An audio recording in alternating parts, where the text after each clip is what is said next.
లండన్లో C2C ట్రైన్లో వెళ్ళి చెఫర్డ్ 100 అనే స్టేషన్లో దిగి రోడ్డు క్రాస్ చేస్తే అటుపక్కన లేక్ సైడ్ మాల్ ఉంటుంది. ఆ మాల్ బయట ఉంది అప్సైడ్ డౌన్ హౌస్.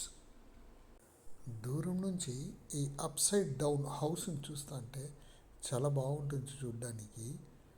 నిజంగా ఒక పూర్తి ఇంటిని తిప్పి కట్టినారు వీళ్ళు.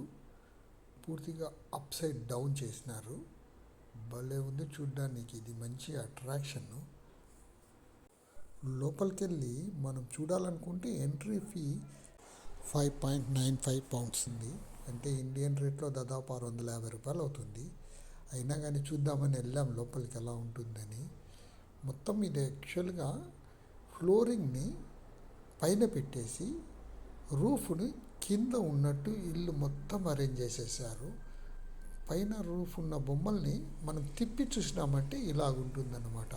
ఈ ఫ్లోర్ పైన అన్ని ఆక్టోపస్, ఈ మంకీలు, డైనోసార్లు అన్ని ఫ్లోర్ పైన ఉన్నట్టు కనపడతాయి. ఆ సోఫా సెట్టు యాక్చువల్గా అవి మనం లోపలికి వెళ్ళినప్పుడు పైన ఉంటాయన్నమాట.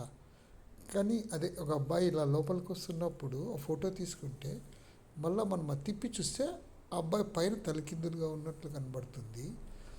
ఇలాగ ఇది 2 ఫ్లోర్స్లో ఉంది. కింద ఫ్లోర్ ఒకటి, పైన ఫ్లోర్ ఒకటి. మనము ఈ బిల్డింగ్లోకి వస్తే మ్యాక్సిమం ఫోటోలు తీసుకోవాల్సిందే. ఫోటోలు, వీడియోలు తీసుకుంటేనే మనకి తర్వాత బాగా మెమొరీ ఉంటుంది. చూడ్డానికి కూడా ఒక రకమైన వెరైటీ అనిపిస్తుంది. కొంచెం ఏటవాలుగా ఉండడం వల్ల ఇల్లు లోపల మనము కొంతమందికి తల తిరిగినట్టు అనిపిస్తుందట. నాకైతే ఏమనిపించలేదు. ఈ ఫోటోలు తీసుకోవడం మాత్రం చాలా ఇంపార్టెంట్ ఇక్కడ. అందుకే మనం ఫోటోలు తీసుకోవడానికి వీలుగా ఉండడం కోసమేమో ఎంట్రీ ఫీ చాలా ఎక్కువ పెట్టారు. ఇది జస్ట్ 15 నిమిషాలు మనం లోపల ఉంటాం అంతే. అంతకంటే ఏం పెద్దగా చూసేకేం లేదు. ఆ 15 నిమిషాల్లో మనం ఫోటోలు తీసుకోవాలంటే ఎంట్రీ ఫీ తక్కువ ఉంటే, లోపల ఎక్కువ మనుషులు ఉన్నారంటే మనం ఫోటోలు తీసుకోవడానికి వీలు కాదు.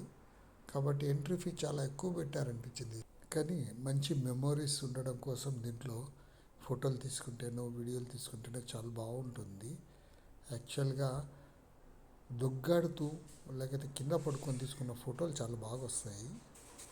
లేకపోతే ఫ్లోర్ని ముట్టుకునేటట్టు ఎగిరి తీసుకునే ఫోటోలు చాలా బాగా వస్తాయి. తిప్పి చూస్తే కాళ్ళు గాలిలో ఉంటాయి కాబట్టి చూడ్డానికి ఫోటోలు చాలా బాగుంటాయి. ట్రిక్ ఫోటోగ్రఫీ లాగా ఉంటుంది. ఆహా లండన్.